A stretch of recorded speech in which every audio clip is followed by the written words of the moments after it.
rise.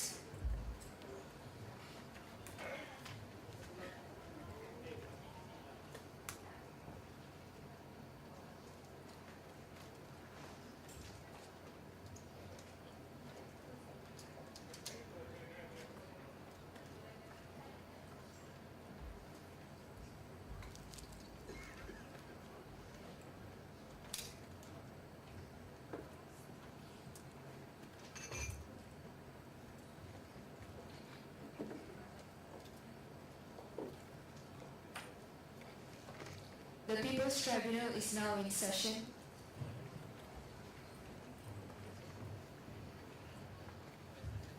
Thank you, Your Honours.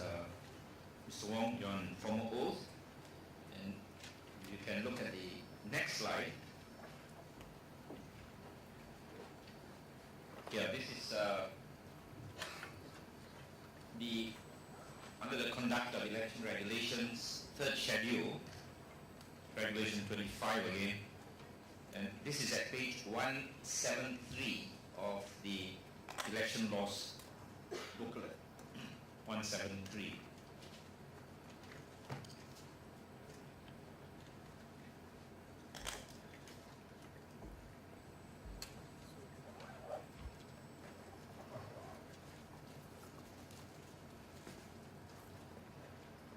This is regulation 25.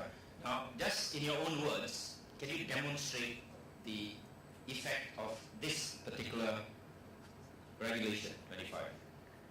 Thank you, Prof. You want me to backtrack a bit? The first schedule consists of the forms for the conduct of regulations. The second schedule is on how to vote. The third schedule is on how to count the votes. And this schedule is very important in the event there is a discrepancy in the votes. Earlier I mentioned about how, because of the high screen for the voting booth, it is possible for a voter to introduce more than one ballot paper into the ballot box. Sometimes they may be too successful and you could end up with more ballot papers inside the ballot box than what is specified in the Form 13. You remember in the earlier example of Form 13, we said there are theoretically 450 ballot papers in the box. Suppose on opening they do a preliminary count and they found, let's say, there are 600 ballot papers. A bit far-fetched, huh? You have 450 in the 13th schedule and actually you have 600. Third schedule specifies how you are going to treat these ballot papers. It says the presiding officer of KTM shall check through the ballot papers and look for a stamp. If there is a stamp which doesn't match that polling station, it shall be rejected. And after doing that, the presiding officer shall proceed with counting. Now this, you have a theoretical situation like this. 450 ballot papers in Form 13, 600 ballot papers in the ballot box. If through the stamps they remove 50 ballot papers, you have a balance of 550 ballot papers, which according to the third schedule are legitimate ballot papers. But then again, Form 13 is very clear. It's only supposed to be 450. We were given a demonstration on this in Putrajaya by the Election Commission, and we questioned the officer, how can you have such a procedure? You should be checking the serial number of the ballot papers, because serial number is unique. You cannot run away. But if you use stamp, you have a ballot paper with the correct stamp but with the wrong serial number, under this particular schedule is accepted. And the officer gave me a very surprising response. Oh, we have an internal SOP which directs the presiding officer to check the serial number. Through my years as a polling agent, I have not heard of this internal SOP. We have trained thousands of people, among them presiding officers, ex and present, and they tell us they have not heard of such internal SOP, which requires the KTN to check the serial number. So that is how if you have a ballot box with more ballot paper in there than in Form 13, it can go through. This third schedule gives legitimacy to that practice. Counting as valid the remaining ballots, regardless of the fact that they exceed those issued in the first place. That is a possibility that is countenanced by this Regulation 25. Is that clear? Yeah. I mean, have I stated it correctly? Yeah, there was an example given to us in 1990. Sorry, just a second. Yes?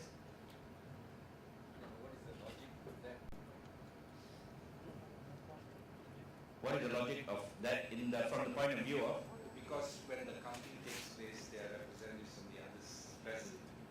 And so the discrepancy, then if he overlooks the discrepancy, you have a problem. Yes, can you respond to that?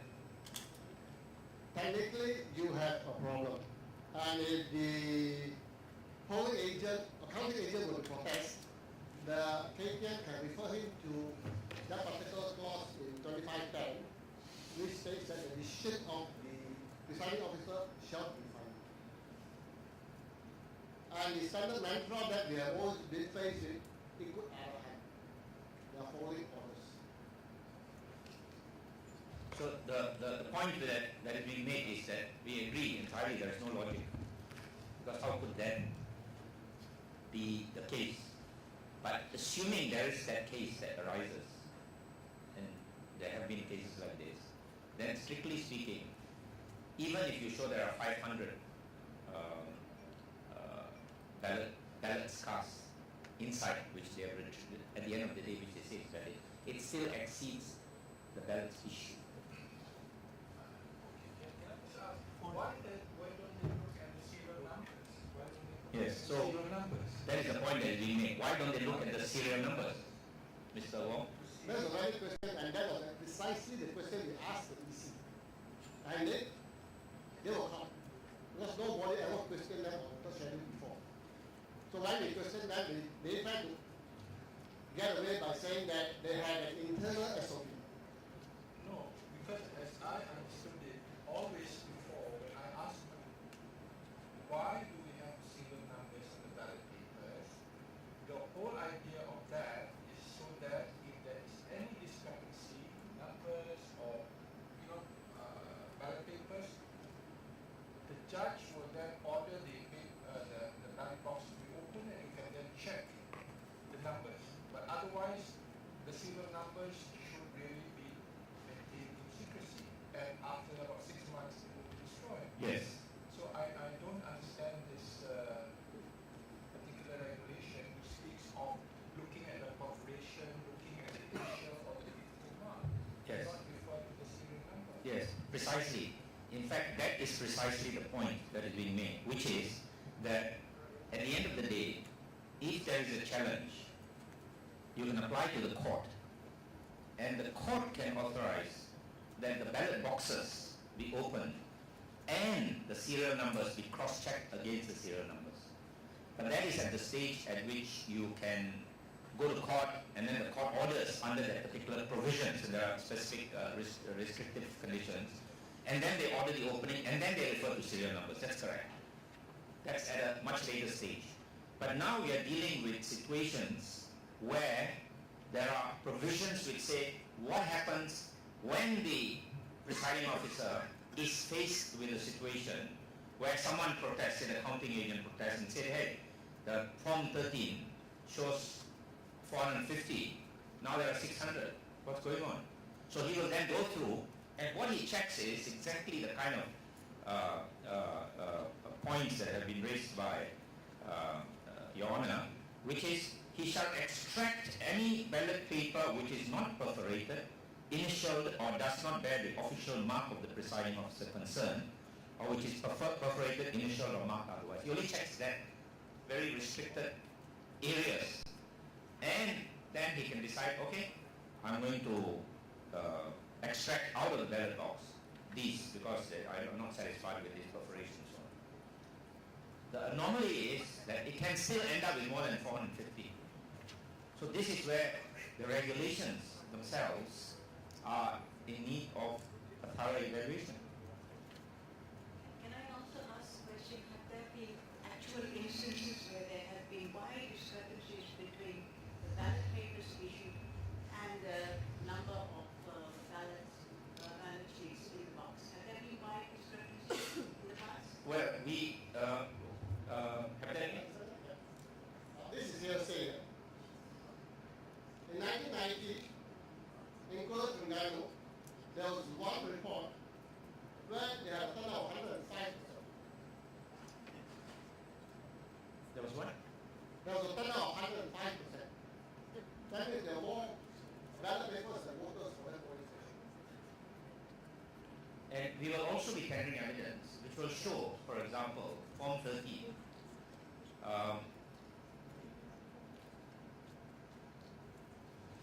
Yes, tomorrow we will be presenting and we will show actual Form 13 forms where 500 ballot papers issued or thereabouts.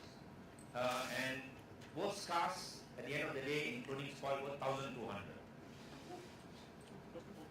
So these are the kind of anomalies. It could be presiding officers who do not know how to record it, and so on and so forth, but it gives rise to a very fundamental serious concern.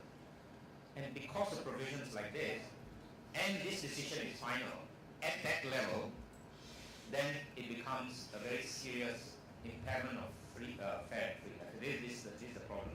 This is why the task of the reforms that we will be looking forward to the recommendations of this panel itself, because this has to be corrected, because the whole thing is, as the Malays say, kucak-kacir, in chaos. Yeah. You're talking about the possibility of irregularities or manipulation take place, the possibility. My question is, do you have a proof that irregularities or manipulation already taken place? If you consider there are 26,000 polling stations throughout the country, I think statistically such events can occur. That's about number one. Number two, we are talking about a rather good situation where the counting agent happens to have a Form 13 in his hand. Itself, because it will show that there are some very fundamental deficiencies that require quite urgent attention in that regard. Sorry, just one clarification. The counting of the votes is done at the central place or at each polling station? It is at each polling station. At each polling station. Yeah. The majority will be at the same location as where polling is done. Majority. In the remote areas, quite often, the ballot box is transported to the main tally center, the office of the returning officer. Because of the lack of security over securing the ballot box, that gives another set of problems. So basically, Your Honor, what I'm trying to describe to you is actually an onion. You peel one layer, you find another there. Another layer. You peel another layer, and you keep on going, peeling layer after layer. This is what we are doing. Okay, so we proceed to the next. Oh, sorry. Yes, I think we should proceed. I have to read it tonight and try to understand. But if, as I understand, the presiding officer has a discretion even to count ballots which exceed the ones which have been issued, then it seems to me that's wrong. We have to work out some way Yes. to ensure that only the ballots which were issued are counted. And I don't know how one does that. Maybe you could address that question in your submissions, and then we can discuss this matter. At the moment, it seems very odd that the presiding officer should be able to count the ballots when they exceed the number issued. Yes, So I can leave it yes. as you make your Yes. submissions. Yes, I will endeavor to do that. Yes, okay, Mr. The next slide. What is it? Admittance to the polling station again is subject to the discretion of the presiding officer. That's one part of it. Huh? The second paragraph is actually more important. It says that an EC officer can work in any polling station in the constituency. An EC officer can work in any polling station in the constituency. That means he can cast his ballot in another polling station where his name doesn't appear in the electoral roll. This gives rise to quite a number of problems. Number one, the EC officer is already a postal voter. Why is he allowed to cast a ballot paper anywhere he likes? To be able to cast that ballot paper, he needs to have a Form 717, which is issued by the returning officer. It is not in the... That form is not it's not there. It's not shown there. It is a form which is called an obscure form, only found, I believe, in the guidebook to the postal voting rules. Even in the normal voting rules, it's not shown there. So this is an obscure form which can be used by an EC officer to cast his ballot in any polling station in the constituency. And it gives rise to a few problems. Number one, his ballot paper, the serial number is not recorded in Form 13. It's not recorded because it's taken from outside. Number two, the EC officer is already a postal voter. Why is he given this privilege of casting his ballot paper anywhere in the constituency? Number three, the EC officer, the finger is not marked with indelible ink. So you do not have the safeguard against double voting. And number four, how many such Form 717 are there floating around? We do not know, because there is no control by the polling agent over this particular voter, because the name doesn't appear in his voter roll. They can just go straight to the ballot box, submit the Form 717 to the presiding officer, and then cast the ballot paper. And the interesting thing is, the reason for allowing this EC officer to cast the ballot paper is too busy to submit his postal vote to the returning officer. Because postal votes are supposed to be submitted to the returning officer's office. He's too busy to cast his vote, but it's free enough to go there and apply for a copy of Form 717 and go to another polling station to cast his vote. So we find this very strange. Okay, the next slide.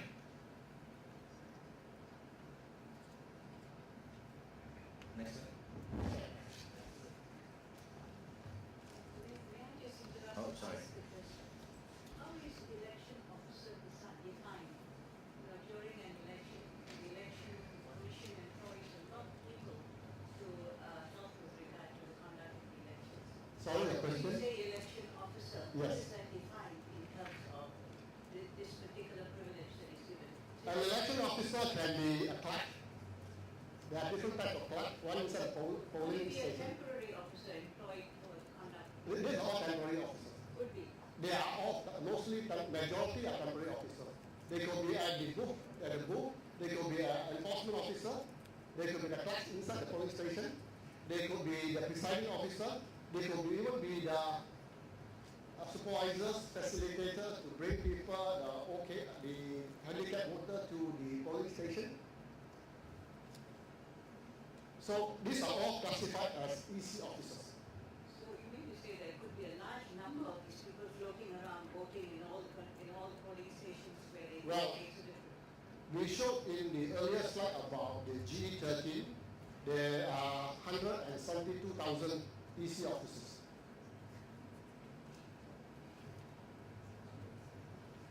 Here is the earlier slide titled GE13 statistics. So it's a large number. Yes, next, Mr. Wong.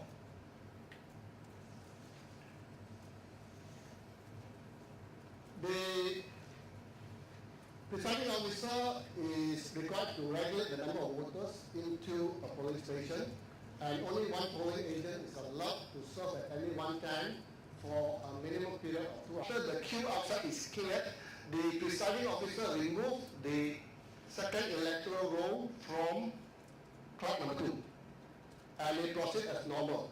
Now we have a situation where clerk number 1 has an incomplete electoral roll where crossing of names are involved.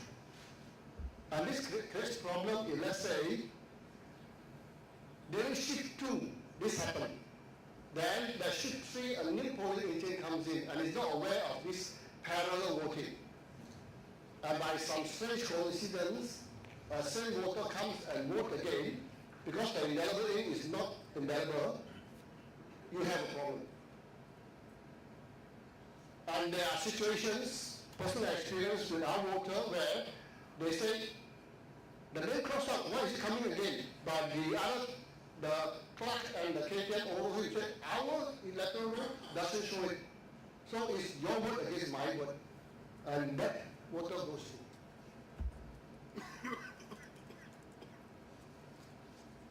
Okay. Next slide. This refers to a voting acknowledgement. That means if there is a doubt about the identity of a voter, maybe his identity document is not satisfactory, it could be a driving license, it could be a temporary IC, or maybe his features looks like one of these foreign voters, and there's a challenge. All the voter needs to do is to fill up this form, and the KPN, this is form 65, I'm sorry, I retract that. This form is to allow a handicapped voter to vote, even though he doesn't appear in that polling station. This is an example of a polling station just across the road in SS17, just about 100 meters from here.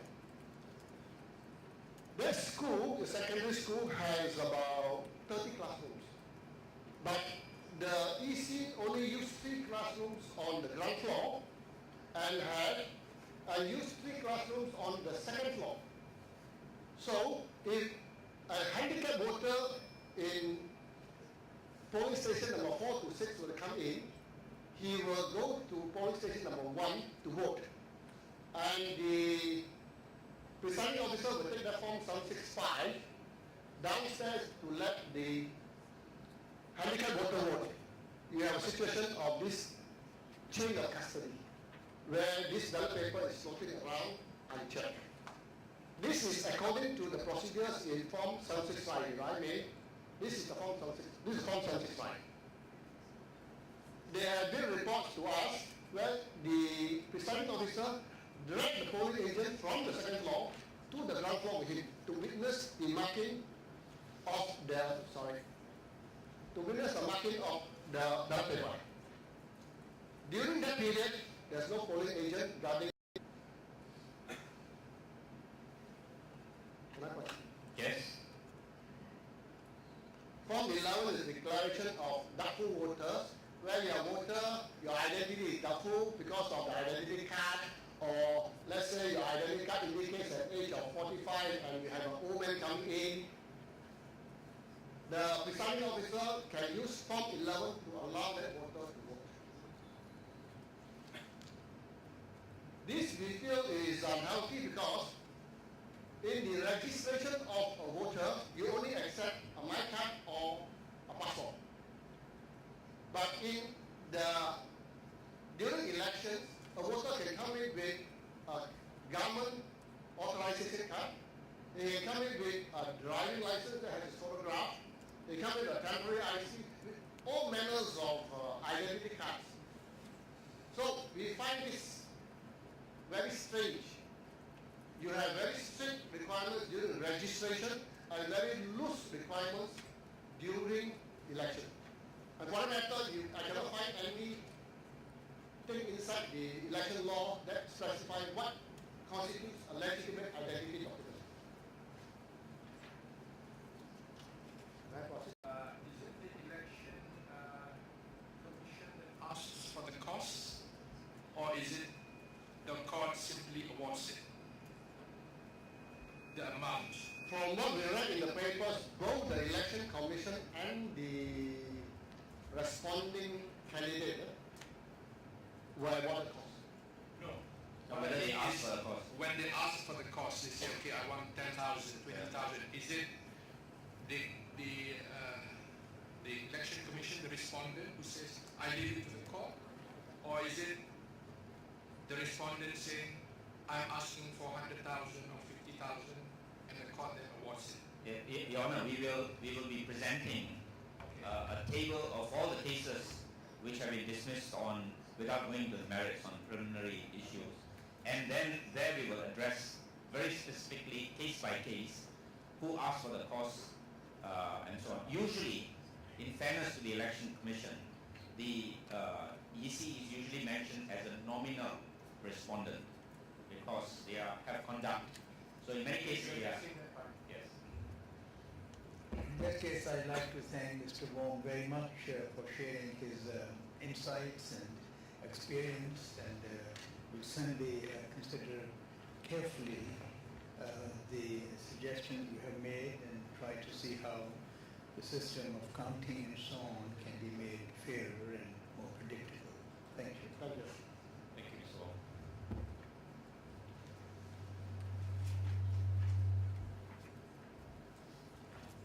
Your Honor, we have as the next witness Ms.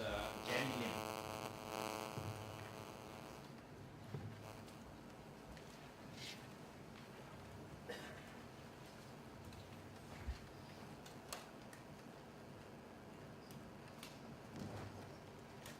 Yes, yes.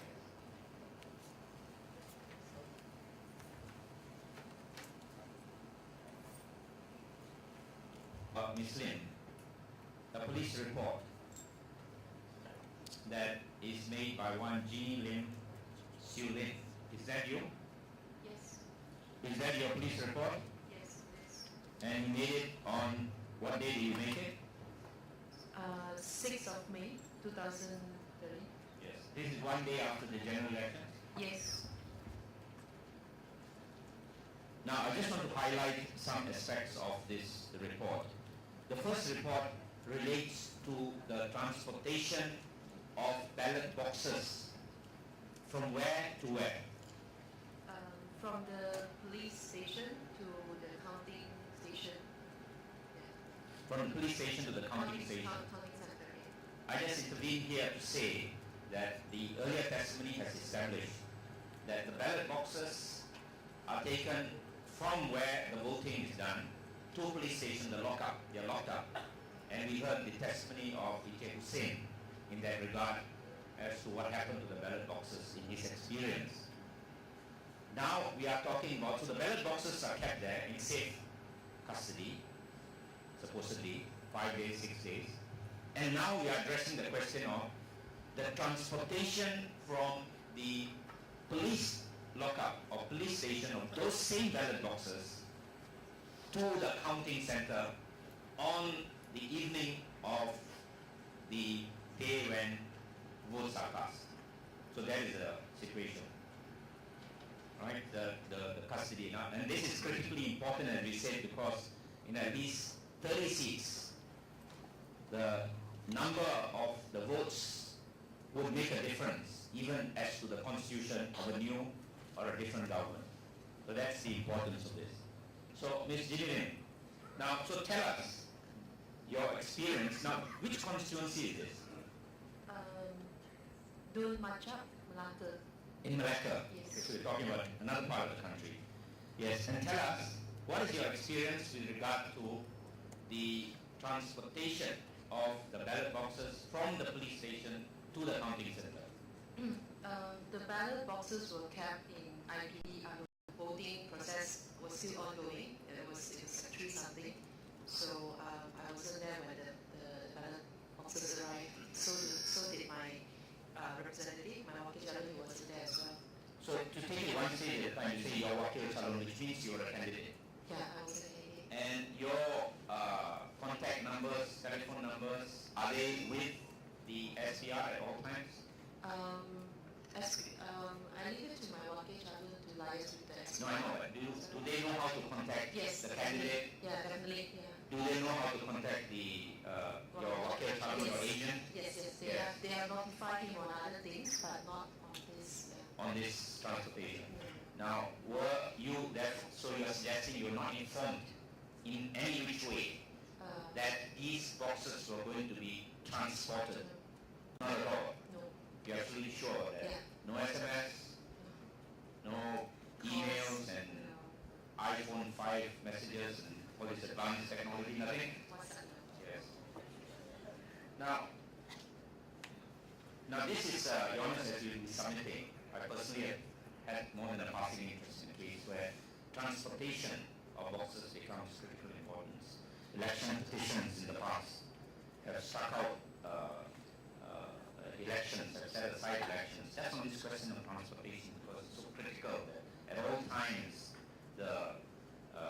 it is made very clear that these boxes, they almost reach a sacred status, should not be interfered with because they reflect the will of the people, which is going to determine the government of the day. So this is why this evidence is of some critical importance. So, Ms. Lim, then you go on to say also another point, that you were informed about the fact that there was some people who went to vote in your constituency. Tell us something about that. I received complaint from a voter. Your Honours to ask any further questions we have. This question of transporting, is there a problem? The fact that it was done without your consent, is there a problem at all? Yeah, we would have sent our representative to follow the process. I mean, because it happened before. Cases like ballot boxes being changed on the way to the counting center. So we would like to be there if we were informed and notified at the time of the transportation. Further clarification. You said you were not able to be there. And where were you if you were not able to be there? As the voting process was still ongoing, I was visiting other polling stations. So my question would be, Yeah. are the ballot boxes moved before voting is closed? Yes, it was about 3 something. That's acceptable. Is that the rule? We were not informed when it should No, I'm be. not asking whether you are informed. I'm asking a question about the rules and regulations. Are ballot boxes moved even when the voting process is not ended? I think these are advanced voting. Okay. So advanced voting can in fact be moved provided that there is protection of the movement, notification of the movement of those ballot boxes, so that people can follow the ballot boxes. Because anything can happen to the ballot boxes, yes. Yeah, but the people who have a vested interest in that process would be busy. Yes, but they have actually said that would you have spared any Yeah, individual? our polling agents. Yeah, they are on standby to to follow the ballot boxes, but we were not informed about the time. And if you had been informed, would you have had polling agents Yes, that's to go to the lockup yes. to accompany from there until the counting? Yes, we have a polling agent that has been assigned to specifically look into the advance voting. And because the rest will be looking after the voting process in other polling stations. So Sorry, the second complaint was in relation to the voter who found himself her name cancelled. yes, Because Your Honor. somebody had voted earlier. Yes, So Your Honor. was so they corrected it and allowed that person who actually had not voted Yes, to vote. yes, Your Honor. So what did they do to The was there then a further investigation of how that happened? Could they have lost the number, the name wrongfully, or so? What's the outcome of that? the person had we haven't heard anything from, I'm not sure if the police has done any investigations on that. Yeah. But when there was this demonstration by you and the clarification and all that, and the conversation and My lawyer was Yeah. there, yeah. what was the response of From the officials, from the uh, from election Yeah. officer. what did they say? How did they try to explain it? Sorry, They didn't say it. yeah, I don't remember they said anything. But well, she declared that she's a voter and she has. Issued a new ballot paper to correct that, which really compounded the error, because what it means is now you've got a question of a dubious voter has already voted, and that's an acknowledgement of a dubious voter. And there are several numbers of these kind of cases that we shall show that were pervasive in this general election. Now for indelible ink, there is in fact a provision, specific provision through Form 19A, which says that he can refuse to issue a ballot if he sees that you have already got an indelible ink marked. But there seems to be no direct provision to cover this situation, except to give the discretion to the presiding officer to issue a fresh ballot box when they ascertain. So again, we come back to Mr. Wong's point that wide discretion that is given gives rise to concerns, because she can be rejected, she can be accepted, and we do not know how many cases in which the subjective satisfaction of the presiding officer is going to determine this election with regard to these kind of infirmities with regard to the election. So that is the point, which would need to be evaluated for ascertaining what kind of better, if you like, more foolproof methods can be implemented in terms of both the legislative framework and the management and operation of the electoral process, on which we will be making submission. But this clearly shows that this chain of custody with regard to advanced voters has serious misgivings, as we have shown this afternoon. And this is of concern because, as we shall show subsequently, in 30 seats, advanced voting could have made a difference in choice of government of the day. And that is the reason why we have dealt at some length in this sometimes little long, laboriously on this particular point. If there are no further questions.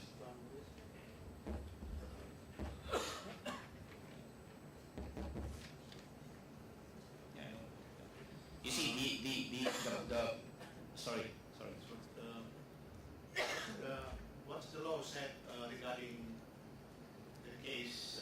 She mentioned that someone used other name to cast the vote.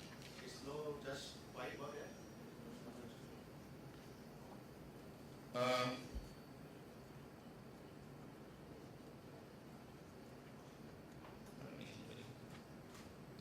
I mentioned that because in my country, in Indonesia, if there's a case, the voting will be from the beginning, because if that has took place. But I don't know, what's Malaysia, what's the law? Well, sorry. Is it subject to an election?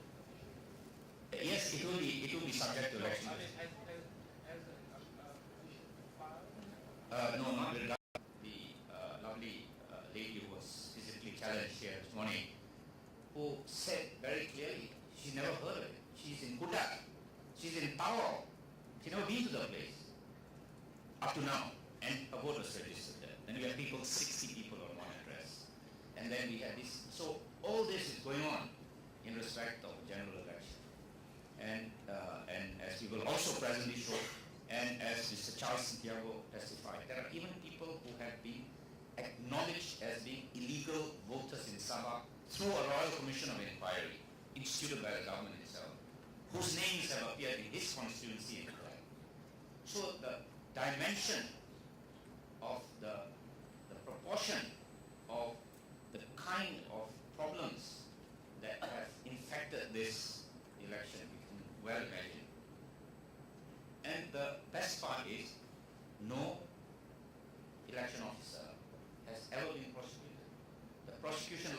offence under the Election Act with the consent, the sanction and consent of the public prosecutor, who is the Attorney General, and none so far. And we saw even election registering agents who registered people who the Election Commission itself acknowledged as having committed something wrong, and nothing has been done. There has been no prosecution. To my knowledge, best of my knowledge, limited no doubt, but the fact is none. No prosecution in respect of an election offence of this kind. So that's the problem. In fact, what has happened is there's a reverse, because the Likas case, when they showed that you can actually challenge the electoral roll, the courts so ruled. The government of the day, which still persists till today, then changed and brought in that 9A that we read, which says that you cannot challenge, you cannot, they're very comprehensive, you cannot set aside, quash, vary, and so on, appeal against, and so on. So this is the imperative of this tribunal and the need for this tribunal. Your Honour, if there are no other questions, what we propose to do is already 5, and that we do not intend to go any much further if time permits. But I have just a very small request to make. I have 5 statutory declarations. The witnesses are not going to appear, they're very short ones. They deal with this question of electoral roll. So perhaps if we just read those into the record and just say what it is, flag it, and consider them as read and as being part of the record, then I think it will facilitate the conclusion of the process. And then I have one final application to make, which I shall address if Your Honours can give me leave on this question. Your Honours, we gave the list this morning of the witnesses, and we have, if I could respectfully invite your kind attention, Your Honours, to the list of witnesses. They indicate next to their names the number of the statutory declaration that is in your folder. So what I would do is just indicate what the evidence is about in shorthand, if I could, to save time, in the order in which they appear. So with this list, you will see just after witness number 8, you'll have 1, 2, 3, 4, 5, 6 not attending. Now, starting with Ang Chong Eng. Are you all with me on the list? Because I don't want to guess. With Ang Chong Eng, his is, there is a video which we shall make available at some point, and a foreign worker voted, and in fact in the video he explains who registered him. So this kind of, I've just been advised there's no video, but there's a statutory declaration. A foreign worker voted and explains who registered him, and this is an affidavit signed by Ang Chong Eng. Now with regard to pay, this is against suspected foreign worker, and I'm obliged to say that when it's suspected, no matter how strong the suspicion is, I think it does not amount to proof. But what we do say is that the cumulative evidence sometimes can provide some credibility, because how come right from the north to the south, east to the west, we have recurring, similar, every complaint brings the same tune. And so